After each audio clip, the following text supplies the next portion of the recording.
With over 90% of Americans in a shelter-at-home place, many experts are warning we are headed into a recession if we're not already in one. So what does that mean to the housing market? Well, that's what we're going to discuss today.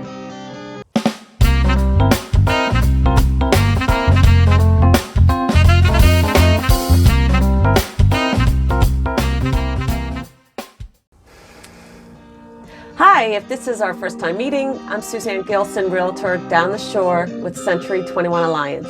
And each and every week I bring you a new video with real estate tips and market news that you can use. So what exactly is a recession? According to the Bureau of National Economic Research, a recession is a decline in economy over an extended period of time lasting at least a few months. It's normally visible in real GDP, employment, wholesale retail sales, real income, and production.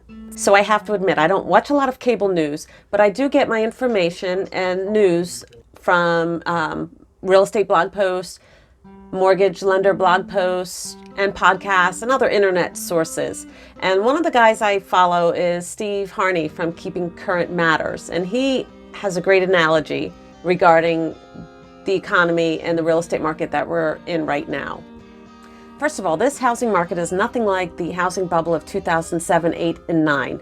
That market, Steve says, was like a tornado coming into town and knocking over buildings and just causing major destruction, which then required a major rebuild and took months and months to get back to normal.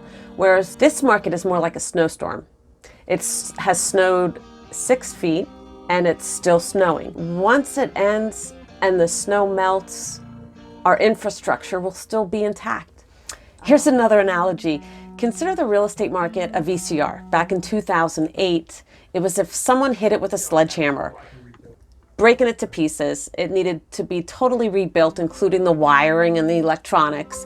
Well, today's market, consider it again as a VCR, and someone just hit the pause button.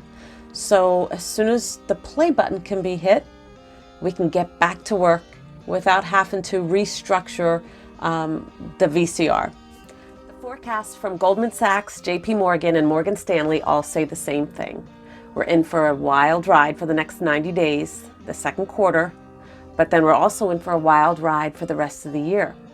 We're going to go through what they call a V recovery, which is strong down and strong up. And that is good news. As a matter of fact, John Burns Consulting Agency has done an analysis on this. And according to their research team, historically pandemics are V-shaped, meaning there's a sharp recession followed by a quick comeback, usually with very little damage to the housing market. So this information, along with cutting edge research from their search engine optimization team, they're saying that this pandemic appears to be playing out the same. So keep in mind, because of the major drop this quarter in GDP and the rising unemployment numbers, there's going to be a lot of recession talk. Don't let this scare you. A recession does not equal a housing crisis. Doug Bryan from the Mind Property Management Organization recently said, with the exception of 2 recessions, the Great Recession of 2007, 8, and 9, and the Gulf War recession of 1990 and 1991. These were the only 2 that had any impact on the housing market. No other recession dating back to 1975 has had any influence or impact on the housing market. We found out that recessions normally do not impact the housing market. This is great news. I'm not going to go too much into market comparisons. I did do another video that you can find up here in the card that goes into some other comparisons with previous markets. So if you're liking this video, go ahead and hit the subscribe button, click the like button, and share. And stay tuned to the end of the video when I'm going to share a house tip that you can use today. What about the unemployment numbers? Let's take a closer look at those numbers. The numbers you're seeing in this graph go all the way up. That's from the U.S. Labor Department. That's the number of unemployment claims. And these are based on weekly numbers. But take a look at this next graph from the Bureau of Labor Statistics. They collect information from unemployment insurance, providing additional analysis. And what we see here is over 50%, 59.5% of the unemployment claims are employees of food service and drinking places, meaning they're servers and bartenders.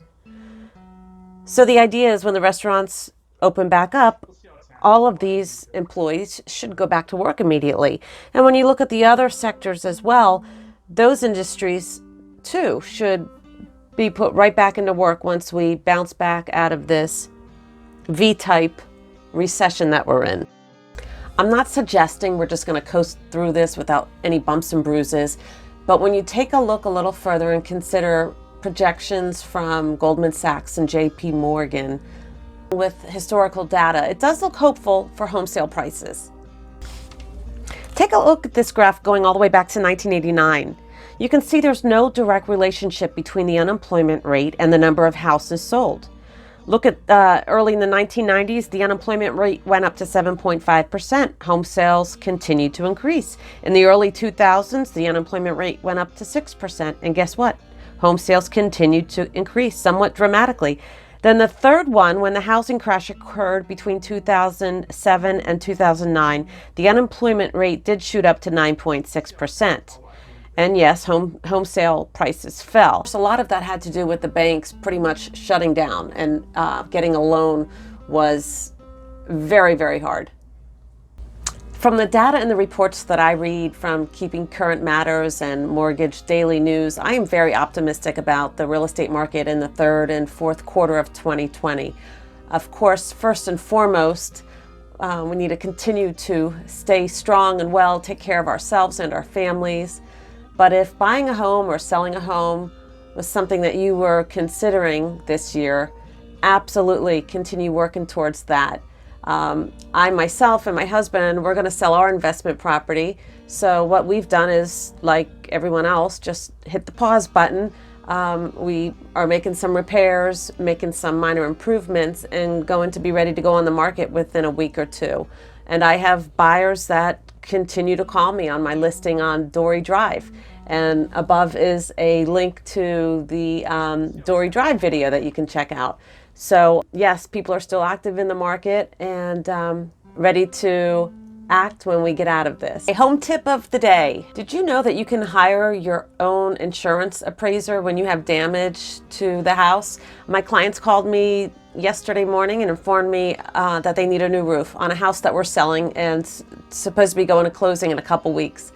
And unfortunately, shingles blew off and tree fell on their roof or something. But they were told that they would probably only get half of the roof estimate from their insurance company. So one of my associates gave me a name and number of a local insurance adjuster that my clients are going to call, and out of no out-of-pocket cost to them, they'll hire this insurance adjuster who will fight for their behalf to have the roof replaced and paid for in full by the insurance company. So that's my tip of the day. What's on your mind? Do you have a real estate question? Leave it in the comments below. I respond to all my comments. And be sure to join us next week when we go behind the scenes on a home inspection. Be sure to like, subscribe, and share this video. Thanks so much. Have a great week.